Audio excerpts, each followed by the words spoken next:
존귀하신 하나님, 또 주님 안에서 안식하게 하시고 또 오늘도 이렇게 새날 또 한 주간을 열어주심을 고맙고 감사드립니다. 겸손하게 저희들이 또 살아갈 수 있도록 도와주시고 늘 연약하고 무지하고 또 고집도 많고 또 우리의 심령도 또 완악하고 하는 이런 죄인들입니다. 그저 긍휼히 또 불쌍히 정말 여겨주셔서 우리 주님의 사랑과 은혜를 많이 베풀어 정말 주옵시고 저희는 그러한 주님을 의지하면서 하나님 사랑하고 이웃을 사랑하고 그렇게 또 살아가는 저희들이 되도록 우리 주님 이끌어 주시옵소서. 늘 성령님께서 저희들을 깨우쳐 정말 주시고 깨닫게 정말 주셔서 무엇이 죄인지 또 어떻게 하는 것이 선을 이루는 것인지 알려주시고 인도해 정말 주셔서 비록 죄인의 모습이지만 의인으로 살아갈 수 있도록 도와주시고 그런 속에서 또 힘들어하는 많은 자들을 힘있게 하고 격려하고 특별히 우리 주님께로 이끌어오는데 인도하는데 쓰임받는 저희들의 인생이 되게 하여 주시옵소서. 감사드리고 예수님의 이름으로 기도드립니다. 아멘. 오늘 주시는 말씀은 우리 출애굽기 12장입니다. 출애굽기 12장 23절 말씀 한 절만 보시겠습니다. 여호와께서 애굽 사람들에게 재앙을 내리려고 지나가실 때에 문 임방과 좌우 문설주의 피를 보시면 여호와께서 그 문을 넘으시고 멸하는 자에게 너희 집에 들어가 너희를 치지 못하게 하실 것임이니라. 아멘. 6월절 재앙을 대비하는 이런 내용을 기록하고 있습니다. 6월절에 대해서 이제 알려주는 그런 내용이죠. 애굽에 있는 모든 장자들은 다 죽는다라고 하는 것이 10가지 이제 재앙, 10번째 재앙의 핵심인 것입니다. 그래서 이제 여기에는 이스라엘 백성들도 해당이 되는 거죠. 이 애굽 땅에 있는 모든 장자들, 가축의 장자들까지도 다 죽는 것이니까. 그래서 모세가 이스라엘의 장로회의를 소집을 합니다. 그래서 이제 하나님으로부터 전달받은 내용을 공지를 하고 있는데 일단 이제 실천 사항은 이런 겁니다. 가족별로 양이나 뭐 염소를 일단 골라서 잡아야 됩니다. 양 한 마리를 먹기에 가족의 숫자가 좀 적으면 비슷한 그런 숫자의 가족과 합칠 수 있어요. 한 조를 이룰 수도 있죠. 그래서 양을 잡고 그 도살한 양의 피를 그릇에다 담습니다. 그리고 우슬초 다발, 우슬초는 지금으로 치자면 허브로 생각하시면 됩니다. 그래서 그 허브 다발을 엮어서 거기에 이제 이 피를 묻히죠. 그러면서 좌우 문설주와 임방에 바릅니다. 쉽게 말하면 뭐 대문 같은 그런 입구에 거기에 이제 바른다라고 하는 거죠. 피를 바르고 이제 남은 피가 있잖아요. 그런 거는 아마 땅에 묻었을 것이다라고 우리가 이렇게 추정을 하고 있죠. 그날 밤에 그 가족들은 중요한 게 모두 집안에 머문 채 아침까지는 밖에 나가면 안 됩니다. 여기에는 이제 생략되어 있지만 이제 다른 구절과 같이 해서 이렇게 보면 이제 이때 이제 6월절 고기를 이때 먹은 거죠. 6월절 이 양에 잡은 거 이거하고 무교병하고 쓴나물을 이때 이제 먹죠. 만약 누군가가 밖에 나가면 그 사람은 죽음을 피하지 못하는 이런 모습입니다. 반드시 죽을 수밖에 없는 거죠. 이게 6월절 규례의 실천 사항입니다. 두 가지의 핵심이 있습니다. 이 피는 항상 예수 그리스도의 십자가를 예표하는 거라고 그랬죠. 우리가 이제 그렇게 상징적으로 설명해 주는 겁니다. 항상 점진적 설명이다. 한 번에 다 우리가 이해를 못하기 때문에 하나님께서 이런 역사를 통해서 예수 그리스도의 십자가, 특별히 이스라엘 백성들의 이런 구원을 통해서 또 이스라엘 백성들을 또 하나님께서 이끄시는 이런 모습들을 좀 통해서 십자가의 이게 그 구원을 점진적으로 설명을 해준 겁니다.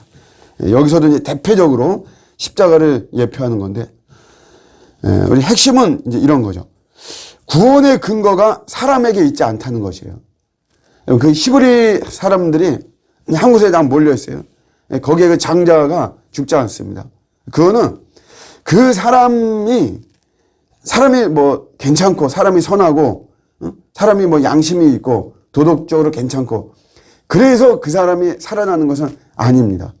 그런 것이 아니고, 오늘 말씀에 나와 있듯이 철저하게 이 어린 양의 피가 그 문설주와 임방에 묻어 있기 때문에 그렇습니다.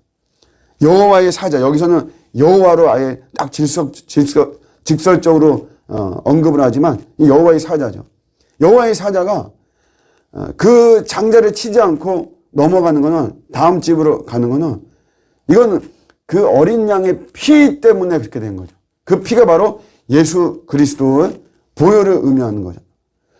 주님을 믿는다는 그런 사실 때문에 하나님의 진노와 저주의 심판이 넘어가는 것이에요. 여러분, 나라는 사람이 내가 좀 그래도 괜찮고 선하고 이러기 때문에 나에게 이런 심판이 임하지 않는 것이 아닙니다. 나는 여전히 원죄를 가지고 있는 죽어야만 되는 죄인인데, 내가 갈보리 골고다의 예수 그리스도의 그 십자가의 보혈을 내가 믿는 믿음을 나에게 주셔서, 그래서 하나님의 저주와 그 심판이 나에게 해당되는 것이 아닌 것이죠. 그렇기 때문에 구원의 근거가 절대 사람에게 있지 않습니다. 그 사람이 애굽 사람들에게는 해당이 안 되는 거죠. 오직 여러분 이스라엘 백성들에게. 그래서 구원의 근거가 사람에게 있지 않다라고 하는 거고, 또 하나의 핵심은 그날 밤에 문 밖에 나가면 안 됩니다. 아침까지가 기한인데 밤에 절대적으로 나가면 안 됩니다. 이것도 예수 그리스도 안에 있을 때 그것을 의미하는 것이죠. 내가 이 믿음을 부정하고 이렇게 되면 그 구원이 임할 수가 없는 것이에요. 절대적으로. 다른 거, 우리가 뭐 설령 뭐 교회를 안 나올 수도 있어요. 뭐 사실 요즘 뭐 가난한 성도라 그래서 뭐 많죠. 올바른 것은 아닙니다. 그렇지만 그래도 내가 믿음을 가지고 있으면 구원 받겠죠. 올바른 모습은 결코 아니지만. 그런데 아예 내가 예수를 부정한다, 그런 분들이 꽤 많이 있습니다. 제가 좋아하는 목사님이 존 파이퍼 그 목사님인데, 그분이 운영하는 그런 온라인 교회 같은 뭐 그런 게 있습니다. 디자이어링 갓이라고. 근데 거기에 책임자가 있어요. 그 책임자가 아무나 그런 책임자를 심어주는 게 아니죠. 근데 그 사람이 최근에 우리 기독교를 부정하고 신앙을 부정하는, 그렇게 이제 공개적으로 이야기했어요. 그런 속에서는 구원이 있을 수가 없습니다. 그래서 우리 기독교가 배타성을 사실 가질 수밖에 없어요. 다원주의가 절대 아닙니다. 예수도 구원이 있다가 아니고 예수만 구원이 있습니다. 이날 밤에 밖에 나가면 무조건 죽는 것이에요. 그 사람이 어떤 뭐 호기심에 나갔든 뭐 했든 하나님의 이거는 말씀이기 때문에 이 말씀을 어기고 그렇게 나간다, 결코 여러분 살 수가 없습니다. 하나님의 주신 지침인 것이죠. 마찬가지로 우리 구원이 뭐 우리 기독교만 있는 것이 아니다, 뭐 다른 데도 있다, 뭐 이렇게 말하는 사람들도 있고, 그렇게 생각하는 사람도 있고, 그걸 따라가는 사람들도 있어요. 그냥 우리가 세상적인 눈으로 보면 굉장히 열려있는 사람 같고, 열린 종교인 것 같고, 또 그렇게 뭐 그러면 굳이 그렇게 욕먹지도 않고 그러죠. 그러나 결정적으로 실질적인 구원은 베풀어지지 않는 것입니다. 오직 예수님에게만 구원이 있는 것이고, 우리가 배타적이라는 욕을 먹는, 이거는 우리 기독교의 운명인 것이에요. 어쩔 수 없습니다. 내 부모가 한 사람인데 내가 뭐 그런 것 때문에 내 부모가 11명이다라고 사람들한테 말을 할 수는 없는 것이니까. 우리가 여러분 이런 사실을 벌써 이런 6월절이라고 하는 이 출애굽의 이 사건을 통해서도 벌써 이 구원에 대한 것을 명백하게 우리에게 이야기해 주고 있는 것입니다. 구원의 근거가 나한테는 없는 것이고, 또 절대적으로 우리가 예수를 통해서 예수 안에서만 우리의 구원이 있다. 이것이 흔들리지 않으면 우리 이 세상에서 어떤 어려움도 능히 이겨낼 수 있습니다. 항상 우리 예수님이 우리의 그리스도가 되십니다. 나의 구원자.